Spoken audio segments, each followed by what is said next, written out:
Hello there guys, M79 back with another part, the next installment. I think this is part 24 of my Let's Play Rome 2 Total War Imperator Augustus Pompey Legendary Campaign.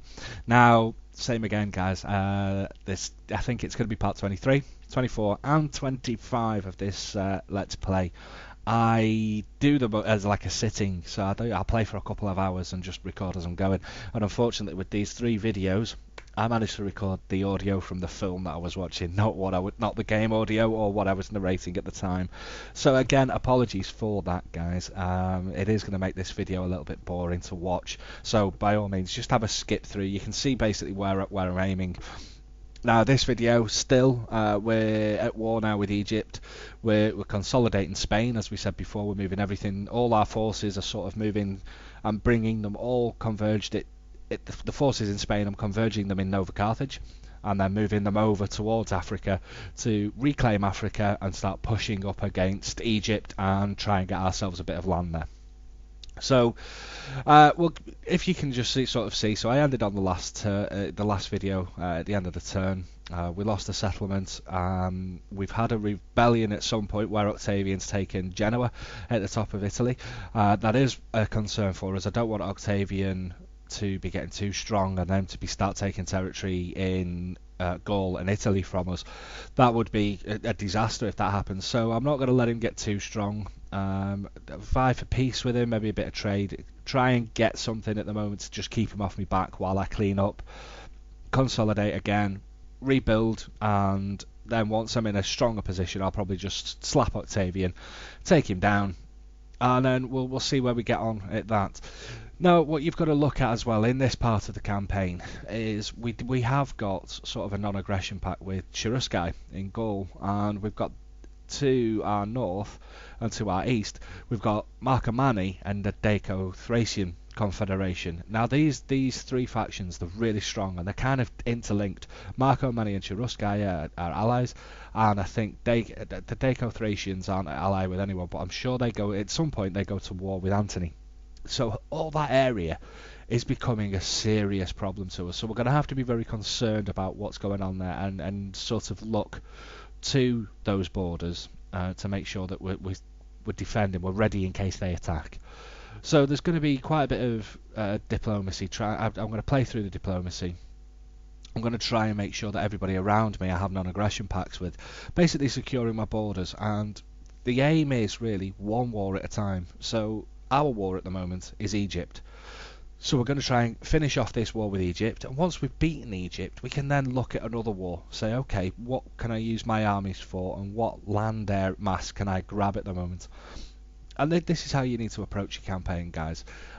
Is always try and be 20 turns ahead, you know, thinking for the next 20, 30 turns, and then even further than that ahead, but immediately 20, 30 turns ahead.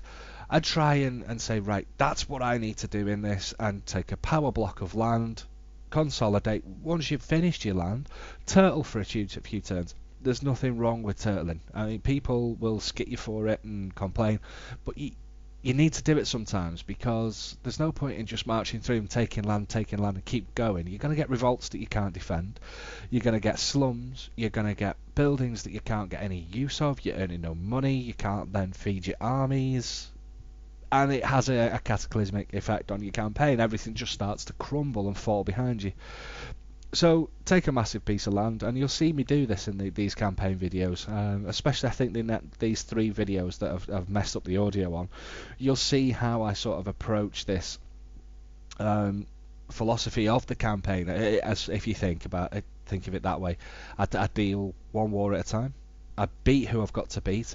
When I've first taken territory, so here for example in I've got Africa and Numidia, that's where the war is at the moment. So there's no point in me spending a lot of money upgrading the buildings and things in these areas, because I might lose them.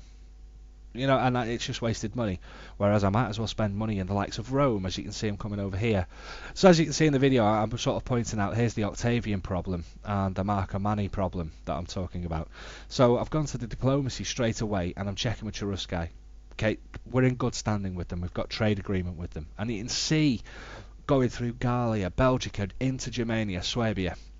That's a powerhouse, and they've got big armies, so they're a threat, but I've kept them on my side. So okay, the Daco-Thracians not happy with us, Marcomanni not happy with us, and the Marcomanni are right on our doorstep, so they're a problem. And if you look in the bottom right there with the Marcomanni, they have a defensive alliance with the Cherusci. So this is what I was saying at the beginning of the video. We've got a bit of a problem there. There's a big chunk of land up there. It's ready for grabs, but there's big armies that could potentially cause us a massive problem. They're right on our doorstep, and they're on my doorstep where I have no forces. All my forces are in Spain and Africa. I have nothing in Italy. I have nothing in Gaul, or very little in that way. So now I'm, with those forces being on that doorstep, I'm in a back foot in that aspect, and that's a mistake that I've made in the campaign, and something when you're playing your campaign, guys, you need to be watching out of or be careful of.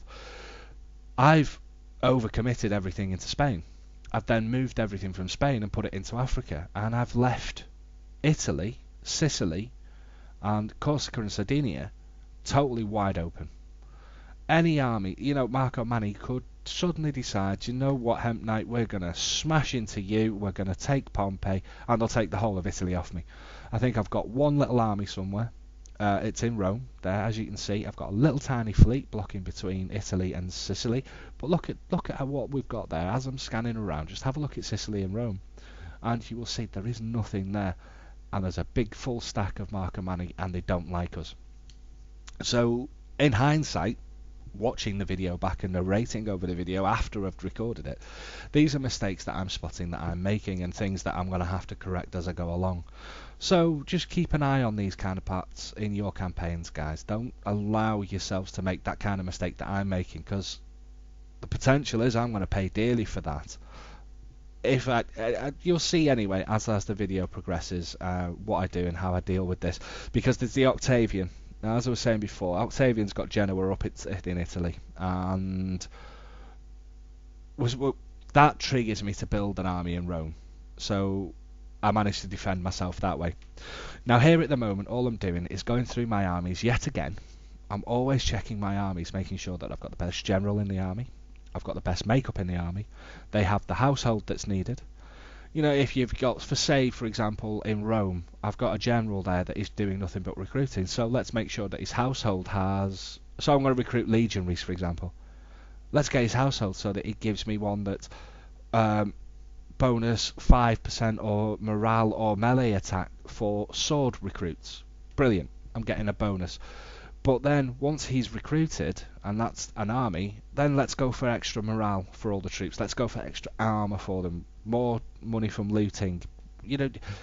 Plan a turn ahead with your households. You get a massive selection of households. And are you going to go and take a territory, and are you going to loot it? Yes, I am. I'm going to loot that next turn. Let's get 10% bonus to the looting income. Things like that. These are the tricks in campaigns. I don't micromanage that much. That's a lot of micromanaging. I tend not to. I get a bit lazy and I don't. I just plod through. But if you want to get early game, if you want to get the maximum benefit from everything, these are the things that you have to do. And it's things that people neglect to do, and they skip over these kind of things. And that's why I mean there's a lot of people in my guilds that I've been with. I've been in a few guilds. The one I'm in at the moment is the Jesters, and there's a great bunch of people there. And some of the guys that are there have been watching the videos. Some of them haven't, and have talked to me about campaigns, and they say that they do struggle in some of the campaigns. I've played a couple of cooperative campaigns with these guys, and some of the tricks that I know that I've took as granted, they didn't have a clue, they didn't know. So hopefully those tricks as well I can pass on in the videos. And that there, the one I'm talking about, your generals make or break an army. Make sure that when you're attacking, you have a general that has abilities. There's no point in sending in a general that has nothing. Use the general that has nothing as a supporting army.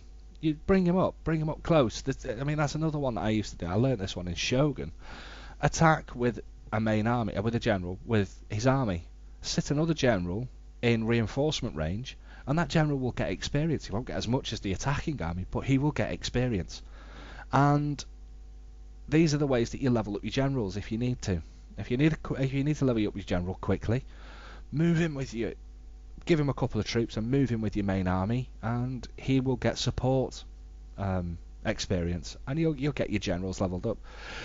You don't necessarily have to do that in Rome 2 Total War. Luckily, the fights come in pretty steadily and pretty fast enough that you're just going to get the experience. So don't worry too much about that. So now we're looking at our technologies. Now I want to talk a little bit about technologies here as well. I quickly went through the technology there. You've got to be very careful on how you do your technology. You've got to balance between your civ and then your war. And what I tend to try and do, depending on missions that I've had, sometimes you'll get a mission to learn a technology and construction, and we'll give you 20 turns of 20% bonus to civil technology. Then use that, use that civil. But when you're at war, make sure that I tend to make sure that I'm training war technologies.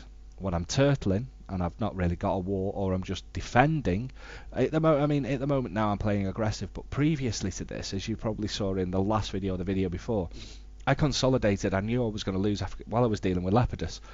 I knew I was going to lose Africa. Now I could have sat in Carthage and I could have sat in Numidia and just allowed that to happen, and allowed for Egypt to just hit me on the walls, and turtled for quite some time, and I could have just done my civil technologies and built up so that I've got a massive income, and I'm boosting my income. But I don't want to do that. I want to fight. I want to conquer.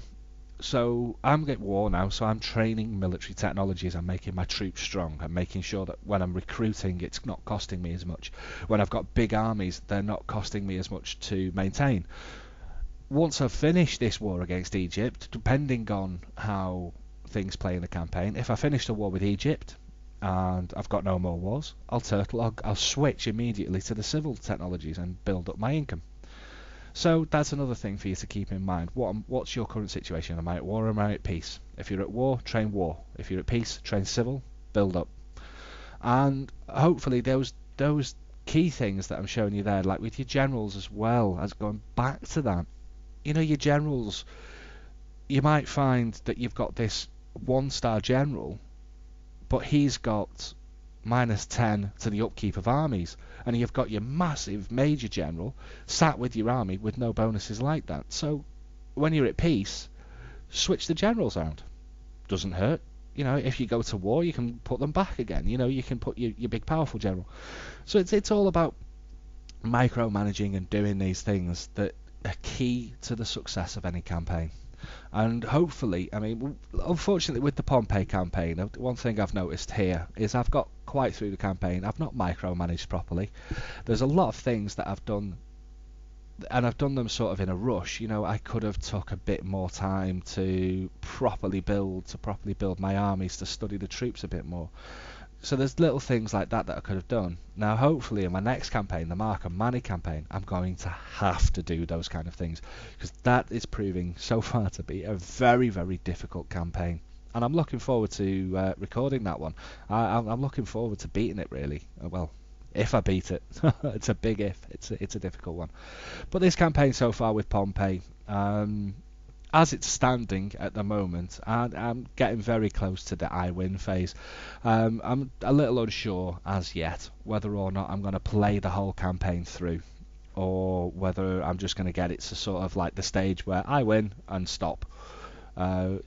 Leave comments, guys. Let me know. Do you want me to continue with the campaign until I get the victory screen, or shall I get it to the I win phase and move on to my next campaign? Your opinion's what matters, guys. So let me know in the comments below.